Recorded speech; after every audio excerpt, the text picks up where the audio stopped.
Hi. So I'm going to be reading a poem, and first I'm going to start off with an introduction. And if you don't want to hear that introduction, then just look below, and there's a time where I start reading the poem, and you can just skip to that. And so anyway, I want to apologize for the lack of quality in sound and video, but this is a webcam, and it's the only means I have, so that's the way it's going to be. Um, I've gotten a few requests for this poem, and if you guys like the poem that I read and you want to hear more or different poetry, then you can look at my Hello Poetry, which I will also link below, and you can pick any poem you want. Just let me know what one you want to hear, and I'll get it up as soon as I can get a recording which I'm satisfied with enough to actually post it on the internet. Um, Either way, this poem's called Strange Face, Good Looks, and I hope you enjoy it. A day of chalk and bruises. Your strength is flexible. I am curious how much effort I have lost in thoughts of greatness rather than making thy greatness reality. Words have me in their throat. I can't help but scream with them. I didn't wake up last night, not once. It was a miracle, and I woke up to blood, which was also a miracle. I threw cotton on my back. I got caught on the doorknob. I thought I taught myself how to move. Guess not. I sorted bottles from lowest to highest. I sorted ideas just the same. How useful.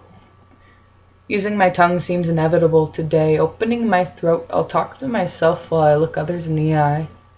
I'll let them know how I'm doing in robotic undertones and wish I could bring the real conversation out every time.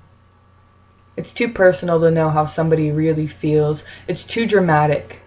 Love and ignorance and arrogance and waiting and chasing and giving up trying to get over what you can't change about others and about yourself. If this and because of that, and you should have because I couldn't, and backwards again because I keep forgetting how to breathe through the stress that I inflict upon myself. So I choose another infliction and risk an infection. You're not a disease, but this won't last forever. I'm feeling like a tug-of-war tease that can't stop begging for attention, although I can't seem to hold my own. I've got a key to an open door, and yet still I stand with my frame and its frame, wishing for another frame to place myself in, maybe even hang myself. Suspension at its finest. The elevation of my image might kill me, so I'll save that trick for the dead and wait for my turn like everybody else. Take my number and count me out. Wring me out like a wet rag, then let me try and help you in other ways. The graveyard was twilight and the fox was silent. I was truck-based chemicals, caffeinated and drinking still. He was worried about the unborn. Our talking was a storm. Emotions running wild through my speech. I wanted to shut up, but couldn't help speak. That happiness got me laughing and got him a little too. Madness was my walk to the car, but it didn't end when I got there. I kept on thinking like I like to. I kept on talking like I like to. Then I fell apart because the most positive fact that I will be alone forever.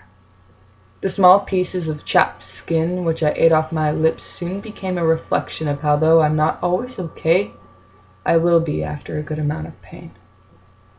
Something shy of heartache shouldn't fall so deeply for someone whose attention is so easily caught by the seemingly unimportant. Something shy of heartache shouldn't pay so much attention to the moment when they finally hit the bottom of that abyss that they fell into. Something shy of heartache, and I'm turning into a ghost.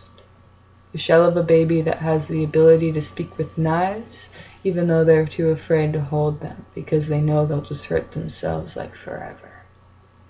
I want to shut up about forever and give myself now.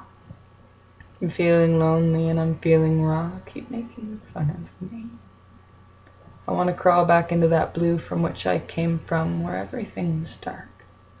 Ever since I've seen this light, I've become increasingly more blind. I'm torn in all decisions, keeping myself weak. I'm buried in my own self too deep. It's time to climb. I believe in myself this time, unlike the others, which aren't important. Success is inevitable.